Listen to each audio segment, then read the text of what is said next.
Tanong ng isa nating viewer, paano daw ba makita sa scanner yung original mileage ng isang sasakyan? Actually mga boss, ito yung scanner ko nating Toolmaster. This is worth 80,000 pesos. I don't know, mas mahal yata siya ngayon. Pero meron akong ginagamit dati na scanner, yung lagi ko nilalagay yung link sa video description tsaka sa comment section. Yun yung dati kong scanner na pang DIY. Mas mura yon, mga nasa 13K ata ngayon. So check nyo na lang sa comment section. Pero ngayon, ituturo ko sa inyo kung paano mag-scan ng odometer o yung mileage gamit ang scanner. First thing guys, yung ating mga dongle. Yung iba, ito kasi is Bluetooth, yung iba kasi may wire. Pero regardless, kailangan nyo lang ito isaksak sa OBD port na usually, ang OBD port nasa ilalim lagi ng ating manibela sa driver side. So pwedeng dito, sa gitna, o kaya dito sa part na to. Yung iba naman, merong compartment na binubuksan, tas nandun yung OBD port. So hanapin nyo na lang, basta ganito yung itsura nyan. Sasakto yan. So sa Everest namin, nandito yan. Pag sinaksak, tsaka nyo lang ito turn on ngayon yung inyong makina. Wait lang, kailangan nyo susi na nasa loob. Yan. Okay. Yan. Turn on lang yung ating accessories. Huwag nyo palang buksan yung makina ha. Walang nag-i-scan na nakabukas ang makina. Accessories only. Tapos, syempre sa scanner natin, kagaya nyan, ito yung homepage nya. Pupunta muna kayo sa diagnosis and then hanapin nyo yung car make or car brand ninyo. So since Ford Everest ito, pupunta tayo sa Ford and syempre latest version ang kukunin natin. Okay? Siya nga pala guys, bago tayo mag-continue, guys, iba-iba ang proseso bawat sasakyan ha. Basta pag-click nyo kasi ng Ford, makikita nyo na agad dito automatically search, manually select. May mga sasakyan guys na manghihingi ng VIN number or your vehicle identification number. Nakikita yon sa ating certificate of registration. Ang tawag natin doon or mas kilala nating tawag doon is chassis number. So i-input nyo lang yun tapos babasahin na ng ating scanner. So ito kasing Ford, automatically search lagi sa amin to. Okay?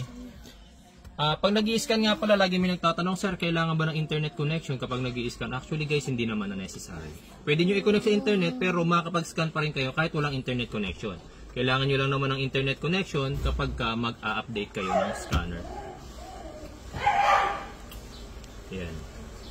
Wait lang natin na mag-loading yan, tapos mapupunta yan mamaya dun sa scan mode. Kapag nandiyan na kayo guys, itong kailangan ninyong gawin muna. Siyempre, kailangan nyo muna full system scan. Makikita nyo dyan yung iba't ibang module ng Ford Everest. Mas high-tech ang sasakyan, mas marami siyang sensors, mas marami siyang features, mas maraming lumalabas dyan. So lahat yan, i-scanin niya. Smart scan. Yan. Kapag nakita ninyo na may pula, sa mga scanners, usually yan ang nag-i-indicate na meron tayong malfunction or merong error. Kapag green, ibig sabihin good. Kapag ka naman gray, ang ibig sabihin mga bossing nun is walang equipped or walang ganong feature yung inyong sasakyan. Okay, so makikita nyo medyo marami tayong pula. Actually, hindi porket may pula dyan is merong sira or problem yung sasakyan. Minsan kasi guys, pag nagtanggal tayo ng battery, nagkakaroon ng lost communication yung mga modules natin. Okay, so kapag nag-lost communication kasi nga walang battery, nag-iiwan sila ng error code ng mga pula-pula na yan. Okay, so regardless na muna yan dahil wala naman dyan yung ating gusto matutunan. Ngayon, paano malaman kung ano ang original mileage ng isang sasakyan? Iisa-isahin nyo ngayon, i-check lahat ng modules na yan. Sir, ganyan karami? Opo, mga bossing. Iisa-isahin ninyo. Usually, mga bossing, ang original mileage ng isang sasakyan is naka-save sa memory or sa computer box or sa ECU. So, sa Ford, wala kayong makikitang word dyan na ECU or ECM. Pero, ang hahanapin nyo dyan is ito. PCM. Powertrain Control Module. Ayan, PCM. Enter lang kayo dyan. Tapos, syempre, ang gagawin ninyo, magre-read data stream. Wait nyo lang nag-downloading. Kasi, ito naman yung hassle kapag nakakunik kayo sa internet. Lagi siya nagaganyan. Tinitingnan niya kasi from time to time kung naka-update kayo yung software ninyo. Ayan.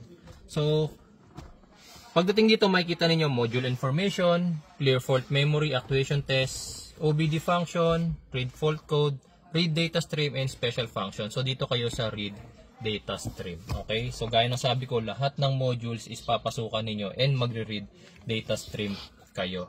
Okay? So ito, wait lang. Lagi may loading. Ito problema pagka may pagka nakakonekta sa internet, lagi siya naglo-loading. Kaya minsan pag mag-i-scan lang ako, pinapatay ko na lang yung internet para hindi nakaka-interrupt.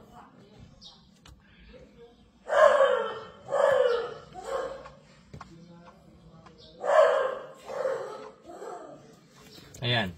So lalabas dito ang napakaraming list. Tingnan nyo, 939 yung ating pagpipilian. So dito anong hahanapin natin? Siyempre yung may word na odometer, yung may word na vehicle distance traveled, total kilometer distance, total vehicle mileage, basta anything regarding distance. Okay? So dito sa Ford, since kabisado ko na, ang hinahanap ko lagi dito is si si total vehicle distance. Letter T. Si total vehicle distance. Yan lang i-correct nyo. Tapos, okay nyo na yan.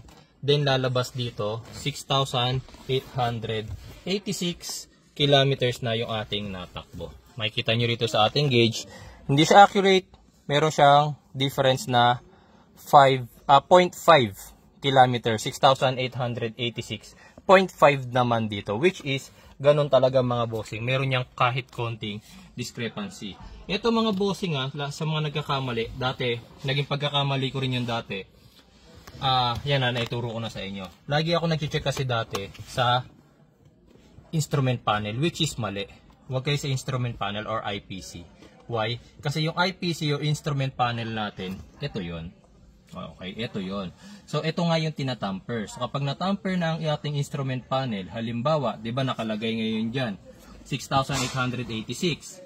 Pero ang original mileage niya is 50,000 na. Hindi niya ipapakita yung 50,000. Ang ipapakita niya yung 6,886. Kasi nga, ang iniscan mo is yung IPC. Mamaya papakita ko sa inyo. Nag-loading na naman siya. Ayan mga bossing. So ito, read data stream lang lagi mga bossing. Read data stream. Yun lang lagi nating pipiliin. Yan IPC. Instrument panel cluster. Ang nakalagay naman is odometer. Okay, check nyo yan. Mapapansin ninyo. Tignan nyo.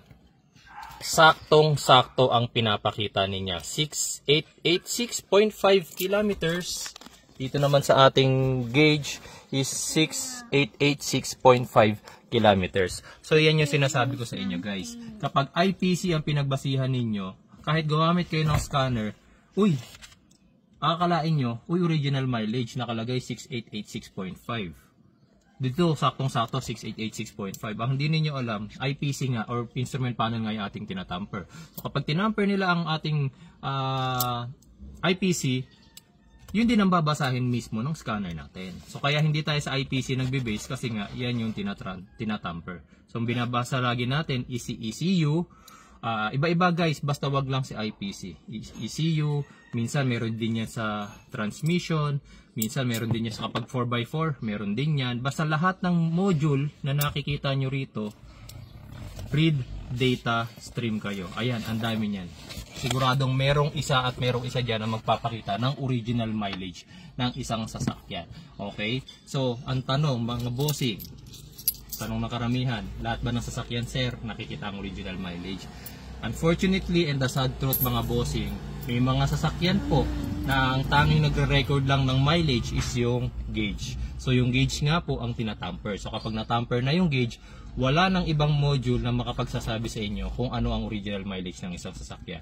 So, paano natin malalaman kung tampered ang isang sasakyan? Actually, mga bossing, mahirap na. There are ways, pero napakahirap. Unang-una, kailangan may kasa record. Paano kung hindi nagpapakasa?